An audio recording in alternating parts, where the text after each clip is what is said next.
What if a tiny jungle bird could sing a secret map?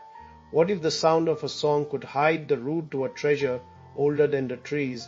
Maya sat in her small, cramped apartment staring at a stack of unpaid bills and a blank notebook that had become a quiet reminder of her stalled life. She was 27, a biology student with a dream of walking among rainforests and listening to their voices, but instead she worked nights in a university lab to pay her rent. The city felt loud, relentless, and she felt stuck, like a hummingbird trapped in a cage, fluttering aimlessly without reaching the nectar she craved. On a humid afternoon, Maya slipped into the university's greenhouse, chasing a strange smell that drifted over the rows of orchids. She smelled a faint, sweet, almost metallic scent that seemed to sing on the air itself. The scent was from a small, inconspicuous fungal patch that clung to the roots of a towering tree. Curiosity tugged her hand. She lifted a twig, pressed it against her nose, and felt a sudden warmth ripple through her chest. A quiet humming, almost like a bird, resonated in her mind. The city's noise faded, replaced by a gentle chorus. She opened her eyes and saw a tiny bird, brown and speckled, sitting on the branch above her. Its feathers were a tapestry of greens and golds, and its eyes gleamed with intelligence. Maya remembered an old book on symbiotic relationships that a professor once mentioned in a lecture, half joking, about how fungi and animals could share more than nutrients. What if, she wondered, the song of a bird could carry a message? What if that song could encode hidden information, like a map written in the language of the forest? The idea made her pulse quicken. She left the greenhouse with a small container of fungal spores and the image of the bird forever etched in her mind. Her curiosity was a flame that could not be extinguished. She began to research, poring over dusty journals and old field notes from explorers who had lost themselves in the canopy. In a forgotten section of the university library, she found a faded manuscript written by a 19th century naturalist.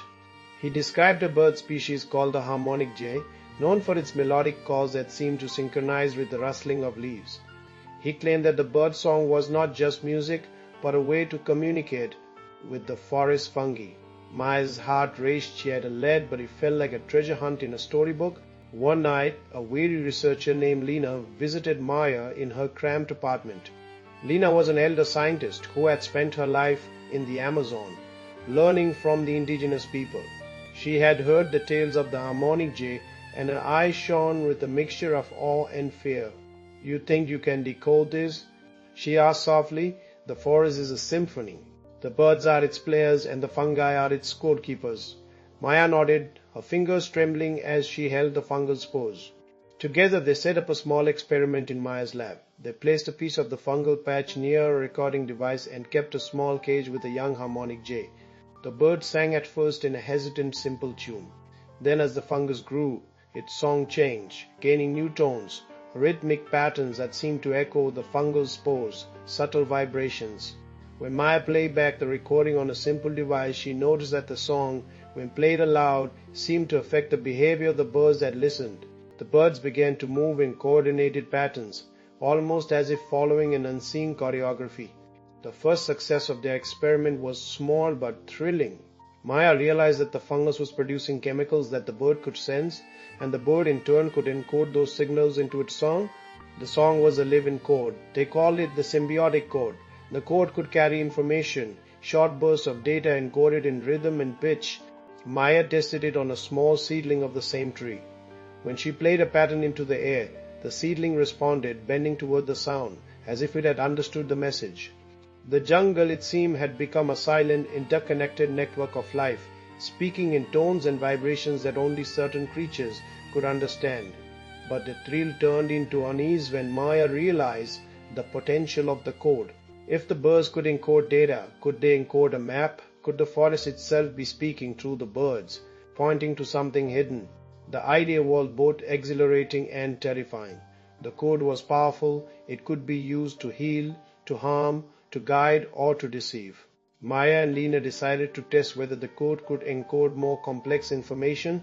They recorded a pattern of notes and played it back through a small speaker to a group of harmonic jays. The birds responded by flying in a precise pattern, their flight forming a shape that matched the pattern of the notes. They realized that the birds were not just passively singing, they were actively interpreting and translating the code into action. The next day, they tried to encode a simple map or series of directions to lead a bird to a specific location in the forest. The bird flew, followed an encoded path, and landed on a tree marked with a carved symbol. When Maya examined the tree, she found a small, ancient stone that bore a symbol she recognized from the journal, a symbol that marked the entrance to a hidden cave. Maya's world had opened up.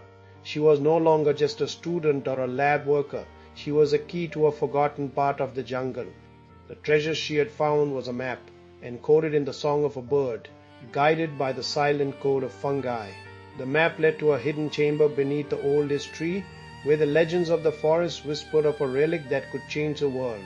The next phase of the adventure was thrilling but also dangerous. A rogue scientist named Victor had been following Maya's research from afar. Victor was an ambitious, ruthless man who saw the Symbiotic Code as a gold mine. He had been funding some of the university's grants and had the resources to create a corporation that could commercialize the code. His goal was to develop a system that would allow people to program birds, to carry messages, to send data through the forest, and then sell it to governments and corporations. He didn't care about the ethical implications. He was only interested in profit. Maya and Lena, who had grown close, realized that Victor was planning to use their discovery for commercial gain.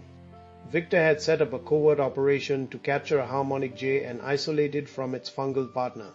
He had the technology to create an artificial environment that could mimic the fungus. If he succeeded, he would own the code and control the forest secret. The ethical stakes were high. The forest had been a quiet, living library of knowledge for millennia.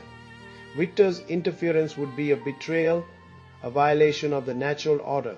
In a tense confrontation, Maya confronted Victor at the lab. Victor was smug, with a slick smile that betrayed his hunger. "You are just a girl with a theory," he sneered. "The forest belongs to us now. We can change the world." Maya felt the heat of anger and fear surge in her chest. She knew she had to protect the code. She needed to stop Victor from commercializing it. She decided to keep the secret, to take the map into the forest and secure the treasure before Victor could catch up. The journey into the jungle was a test of bravery and resilience. Maya, Lena, and a small group of friends trekked through the canopy. They followed the encoded directions, listening to the songs of Harmonic Jays that guided them. The birds sang a chorus that seemed to echo the rhythm of their heartbeat, giving them strength and clarity. They reached the ancient tree at dawn, its bark scarred by centuries. The stone carved with the symbol glowed faintly in the morning light. The air seemed to hum with anticipation. Maya dug into the stone and found a hidden compartment, the entrance to a narrow, dark passage that lay beneath the roots. The passage was lined with moss and ancient carvings telling a story of a long-lost civilization.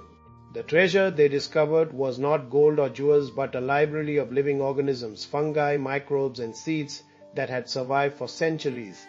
The true treasure was the knowledge and the potential for healing. The forest had been safeguarding these seeds for ages, and the code had been the forest's way of protecting them. Victor, who had followed him, arrived at the edge of the cave. He tried to force his way in, but the forest guardians, tiny insects and creatures, swarmed him, blocking his path. Maya saw that the forest was alive and protective. She realized that the code was not a tool for profit. It was a language of balance, a way the forest protected its own treasures. Maya and Lena decided to protect the map and the treasure, to share the knowledge with the world, but not in a way that would exploit it. They wrote their findings and sent them to the university, hoping that the story would inspire others to respect nature. Victor's attempt to commercialize the code failed. The forest guardians protected the secrets, and the code was lost to those who would misuse it. In the end, Maya felt a quiet contentment. She had seen the forest magic and she had preserved it. The journey had taught her about the power of nature and the responsibility that comes with discovery. She thought of the harmonic jays singing in the canopy, of the fungus quietly growing on tree roots, and of the silent conversation between them. The forest had given her a gift, a code, a map, and a lesson, that the most valuable treasures are not things you can sell, but the ways we can listen and learn from the world around us. Found this interesting? Subscribe to the channel.